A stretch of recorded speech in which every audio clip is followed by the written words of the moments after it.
Hello, hi, good morning friends. Welcome to one more video. ಇವತ್ತು hospital ಹೋಗ್ತಿರೋದು ನಾನು. ಯಾಕಂದ್ರೆ ಇವತ್ತು ಹಾಸ್ಪಿಟಲಲ್ಲಿ ನಂದು ಬೈಕ್ದು ಫಸ್ಟ್ ಸರ್ವಿಸ್ ಇದೆ. ಹಾಗಾಗಿ ಹಾಸ್ಪಿಟಲ್ ಓಡ್ತಿರೋದು.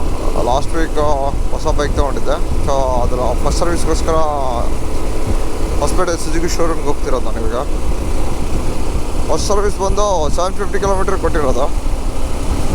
ಬಟ್ ನಾವು 550 ಕಿಲೋಮೀಟ್ರ್ ರನ್ ಆಗಿದೆ. ಆಲ್ಮೋಸ್ಟ್ ಇಲ್ಲಿಂದ ಇನ್ನೊಂದೊಂದು 40 ಕಿಲೋಮೀಟ್ರ್ ಇದೆ ಹಾಸ್ಪಿಟಲ್. ಸೊ ಅಲ್ಲಿಗೆ ಹೋಗೋಷ್ಟು ಒಂದು 600 ಕಿಲೋಮೀಟ್ರ್ ಆಗುತ್ತೆ. ಅಲ್ಲಿಂದ ಫಸ್ಟ್ ಸರ್ವಿಸ್ ಮಾಡ್ಕೊಂಡು ರಿಟರ್ನ್ ಬರಬೇಕು. ಈ ಫಸ್ಟ್ ಸರ್ವಿಸ್ ಮಾಡಿಸ್ಬೇಕಾದ್ರೆ ಆ ಮಿನಿಮಲ್ ಸ್ಪೀಡ್ ಏನು ಮೇಂಟೈನ್ ಮಾಡೋಕೆ ನೋಡಿ ತುಂಬ ಬೋರ್ ಹೊಡಿಯುತ್ತೆ. ಸೊ ಅಷ್ಟು ಈಸಿಯಾಗಿ 500-600 ಕಿಲೋಮೀಟರ್ಲ್ಲ ಕಂಪ್ಲೀಟ್ ಮಾಡ್ಲಿಕ್ಕೆ ಆಗಲ್ಲ. ಅದೇ ಟಫ್ ಟಾಸ್ಕ್ ಇದ್ದಂಗೆ ನಮಗೆ. ಅಷ್ಟು ಕಂಟ್ರೋಲ್ಡಾಗಿ ರೈಡ್ ಮಾಡಬೇಕು ಆ ಬೈಕ್ನ. 60-70 ಆವ್ರೇಜ್, 70 ಕ್ರಾಸ್ ಮಾಡಬಾರ್ದು. 3,000 to 4,000 RPM ಎಲ್ಲ ರನ್ ಮಾಡಬೇಕು ಗಾಡಿ. ಸೊ ಆ ಥರ ಎಲ್ಲ ಇರುತ್ತೆ. ಅದನ್ನು ನೆಗ್ಲೆಕ್ಟ್ ಮಾಡಿ ನಾವೇನಾದರೂ ಹೈ RPM ಅಲ್ಲೆಲ್ಲ ಬೈಕ್ ರೈಡ್ ಮಾಡಿದರೆ ಸ್ಟಾರ್ಟಿಂಗೆಲ್ಲ ಇಂಜಿನ್ ಮೈಲೇಜ್ ಬರೋಲ್ಲ.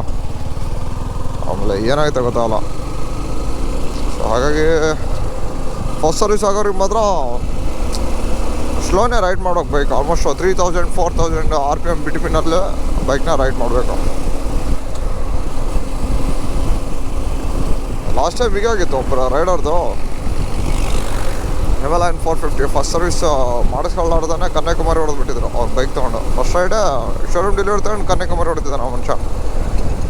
ಸೊ ಏನಾಗ್ಬಿಟ್ಟಿದೆ ಅವ್ರ ಗಾಡಿ ರನ್ನಿಂಗೆಲ್ಲ ಕ್ಲಚ್ ಪ್ಲೇಟ್ಸ್ ಎಲ್ಲ ಬರ್ನ್ ಆಗಿ ಗಾಡಿ ಫುಲ್ ಬ್ರೇಕ್ ಡೌನ್ ಆಗಿಬಿಟ್ಟಿತ್ತು ಹಿಮಾಲಯನ್ 450. ಸೊ ಹಾಗಾಗಿ ಆ ಥರ ಮಾಡಬಾರ್ದು. ಫಸ್ಟ್ ಸರ್ವಿಸ್ ಆಗೋರಿಗೆ ಡೀಸೆಂಟ್ ಆಗಿಬಿಟ್ಟಿರೋ ಗಾಡಿ.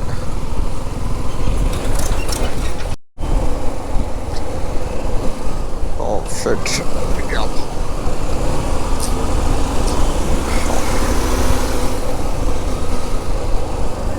ಇಲ್ಲ ಹಾಸ್ಪಿಟಲ್ ಬ್ರೇಕ್ಫಾಸ್ಟ್ ಮಾಡ್ಕೊಂಡು ಬೈಕ್ ಸರ್ವಿಸ್ ಬಿಡ್ಬೇಕಾಗುತ್ತೆ.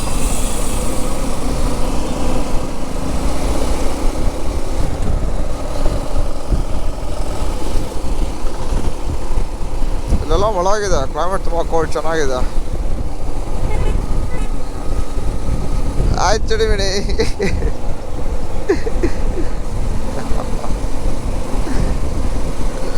ಜುಬಾ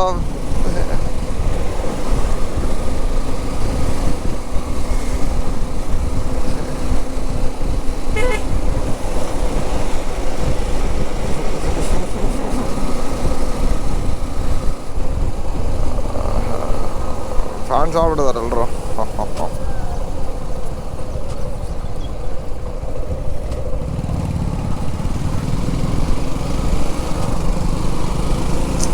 ಚಿಕ್ಕ ಮಕ್ಕಳಿಗೆಲ್ಲ ಈ ಥರ ಬೈಕ್ ಮೇಲೆ ಹೋಗೋದು ನೋಡಿದ್ರೆ ಏನೋ ಒಂಥರ ಖುಷಿ. ಯಾಕೆಂದರೆ ನನಗೂ ಅದೇ ಥರ ಫೀಲ್ ಆಗ್ತಿತ್ತು ಸಣ್ಣನಿದ್ದಾಗ. ಸೊ ಇವರೆಲ್ಲ ನೋಡಿದರೆ ನಮ್ಮ ಚೈಲ್ಡ್ಹುಡ್ ಏನಿತ್ತು ನೋಡಿ ಅದು ರಿಮೆಂಬರ್ ಮಾಡ್ಕೊತೀನಿ ನಾನು. ನಾವೆಲ್ಲ ಸಣ್ಣವ್ರು ಇರಬೇಕಾದ್ರೆ ಅವೆಂಜರ್ ಬೈಕ್ದು ತುಂಬ ಹವಾ. ಎಸ್ಪೆಷಲಿ ರೈಡರ್ಸ್ ಕ್ಲಬ್ ಎಲ್ಲ ಫಸ್ಟ್ ಅವೆಂಜರ್ ಬೈಕ್ಸಿಂದನೇ ಸ್ಟಾರ್ಟ್ ಆಗಿದ್ದು. ನನಗಿನ್ನಾದರೂ ನೆನಪಿದೆ, ಒಂದು ಬ್ಲ್ಯಾಕ್ ಕಲರ್ ಅವೆಂಜರ್ ಬೈಕ್ ತೊಗೊಂಡು ಒಬ್ಬನು ಫುಲ್ ಪ್ಯಾಕ್ ಆಗಿ ವೈಸರ್ಸ್ ಎಲ್ಲ ಫುಲ್ ಟಿಂಟ್ ಮಾಡಿಕೊಂಡು ಫುಲ್ಲು ಮೆನ್ ಇನ್ ಬ್ಲ್ಯಾಕ್ ಫುಲ್ ಕಾಸ್ಟ್ಯೂಮ್ ಪೂರ್ತಿ ಬ್ಲ್ಯಾಕ್ ಎಲ್ಲ ಇದ್ದ. ಸೊ ಆ ಬೈಕ್ ನನ್ನ ಮುಂದೆ ಪಾಸ್ ಆಯ್ತು ಅವತ್ತು. ಆ ಮೂಮೆಂಟು ಇನ್ನೊಂದ್ರೆ ನನ್ನ ಕಣ್ಣಲ್ಲಿ ಕ್ಯಾಪ್ಚರ್ ಆಗಿದೆ. ಮೋಸ್ಟ್ ಪ್ರಾಬ್ಲಿ ನಾನು ಅವಾಗ ಹಳ್ಳಿ ಒಂದು 4th ಸ್ಟ್ಯಾಂಡರ್ಡ್ ಇದ್ದೆ ಅನ್ಕೋತೀನಿ.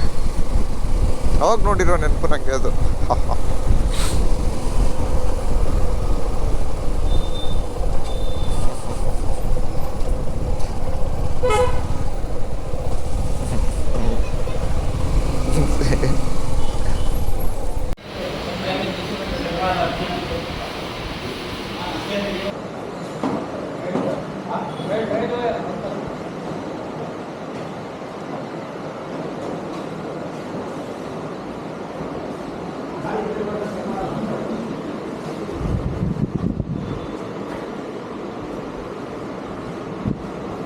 ಫಸ್ಟ್ ಸರ್ವಿಸ್ ಇದೆ.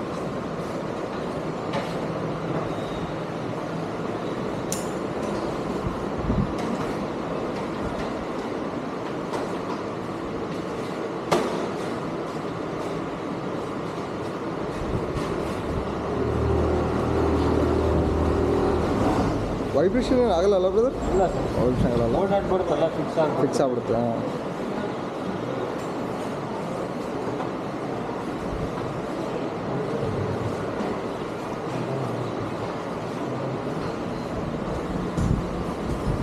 ಇಲ್ಲಿ ಹೋಗಿತ್ತು, ಅದು ಬ್ಲ್ಯಾಕ್ ಆಗಿತ್ತು. ಸ್ಟಾಪ್ ಸ್ವಲ್ಪ ನಡೀತಿತ್ತು.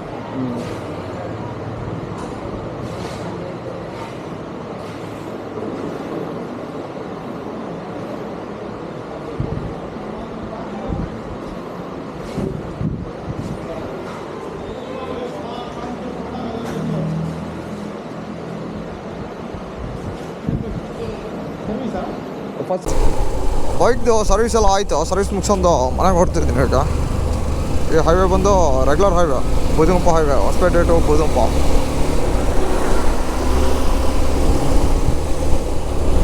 ಸರ್ವಿಸ್ ಕಾಸ್ಟು ತುಂಬ ಏನಾಗಿಲ್ಲ. ಆಲ್ಮೋಸ್ಟ್ 60 ರುಪೀಸ್ ಆಯಿಲ್ ಫಿಲ್ಟ್ರ್ ಇದೆ, 800 ರುಪೀಸು ಇಂಜಿನ್ ಆಯಿಲ್ ಅಂತ ಹೇಳ್ಬೋದು. ಎರಡು ಸೇರಿದ್ರೆ ನಿಮಗೆ 860 ರುಪೀಸ್ ಆಗುತ್ತೆ. 860 ರೂಪಾಯಿಗಳು ಮಾತ್ರ.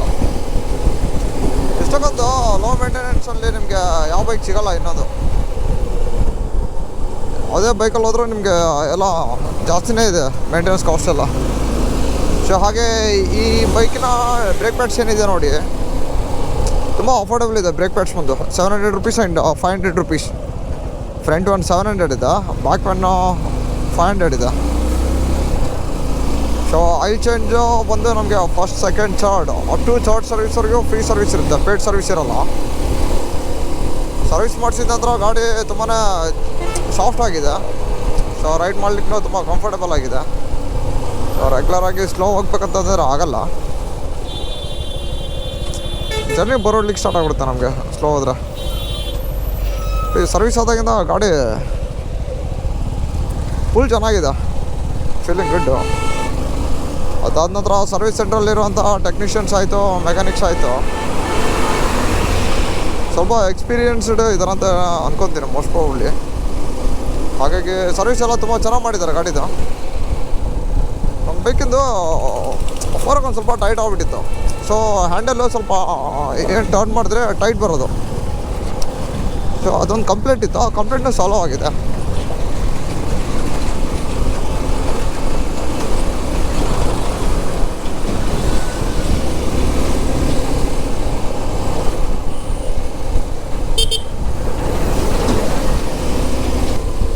ಫಸ್ಟ್ ಸರ್ವಿಸ್ ಆದ ನಂತರ ಗೇರ್ ಶಿಫ್ಟಿಂಗ್ನು ಸಾಫ್ಟ್ ಆಗಿದೆ.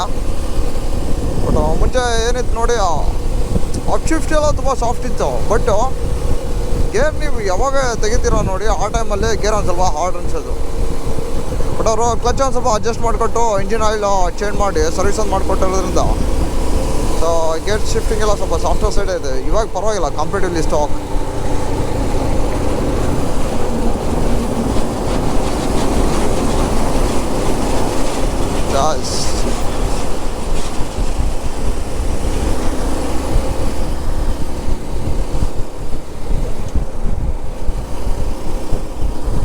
ಅದಾದ ನಂತರ ಒಂದು ಲೋವರ್ ಸೀಟ್ ಒಂದು ಆಪ್ಷನ್ ಇದೆ ಈ ಗಾಡಿಗೆ. ಯಾರಾದರೂ ಶಾರ್ಟ್ ರೈಡ್ ಇದ್ದರೆ ನೀವು ಲೋವರ್ ಸೀಟ್ ಆಪ್ಷನ್ಗೆ ಹೋಗ್ಬೋದು.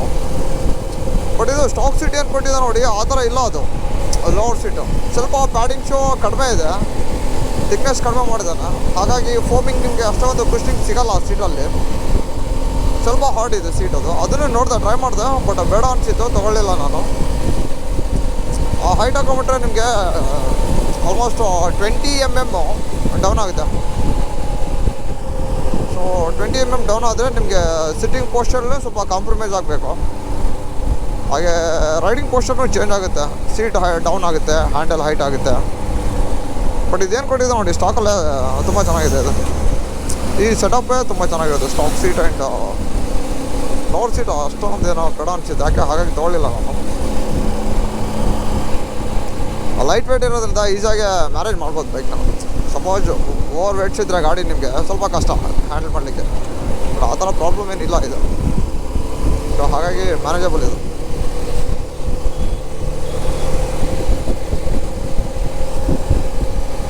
ಅದು ಬೇರೆ ಬೈಕ್ಸಲ್ಲಿ ಇಷ್ಟು ದಿನ ತೊಗೊಂಡಿರೋ ಬೈಕ್ಸಲ್ಲಿ ಎಲ್ಲ ಬೈಕ್ಸು ಕಂಪೇರ್ ಮಾಡಿದರೆ ಫಸ್ಟು ಸರ್ವೀಸು ಇಷ್ಟಕ್ಕೊಂದು ಕಡಿಮೆ ಪ್ರೈಸಲ್ಲಿ ಆಗಿರುವಂಥ ಬೈಕ್ ಅಂದರೆ ಇದೆ.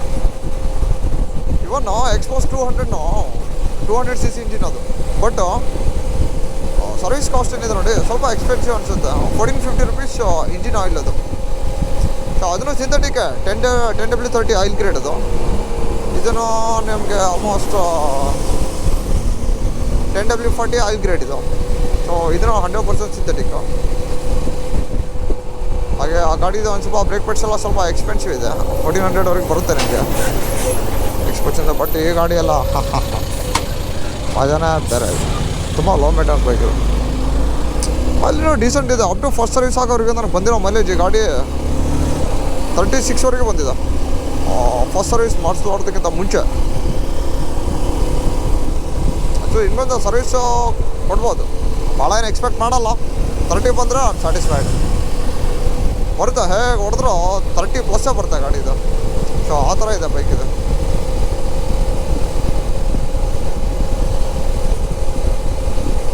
ಯಾರಾದರೂ ವಿಸ್ಟಾಮ್ ತೊಗೊತೀರ ಅಂತ ಪ್ಲ್ಯಾನ್ ಮಾಡ್ಕೊಂಡ್ರೆ ಕಣ್ಮುಚ್ಕೊಂಡು ಹೋಗ್ಬೋದು.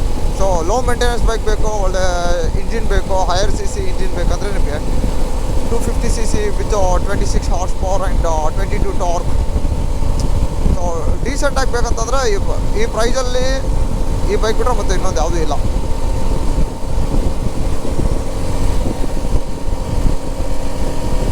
ಇದು ಇವತ್ತಿನ ವಿಡಿಯೋ ಫ್ರೆಂಡ್ಸ್. ಇದು ಓಕೆ ಫ್ರೆಂಡ್ಸ್, ಮುಂದಿನ ವಿಡಿಯೋದಲ್ಲಿ ಸಿಗೋಣ ಅಂತ. ನನ್ನ ಯೂಟ್ಯೂಬ್ ಚಾನಲ್ಗೆ ಸಬ್ಸ್ಕ್ರೈಬ್ ಮಾಡಿ, ಹಾಗೆ ನನ್ನ ವಿಡಿಯೋನ ಶೇರ್ ಮಾಡಿ ಯಾರಿಗಾದ್ರೂ ಲೈಕ್ ಆಗಿದ್ರೆ. Okay, bye friends. See you next video. Stay tuned to my channel, JP the Biker. Bye.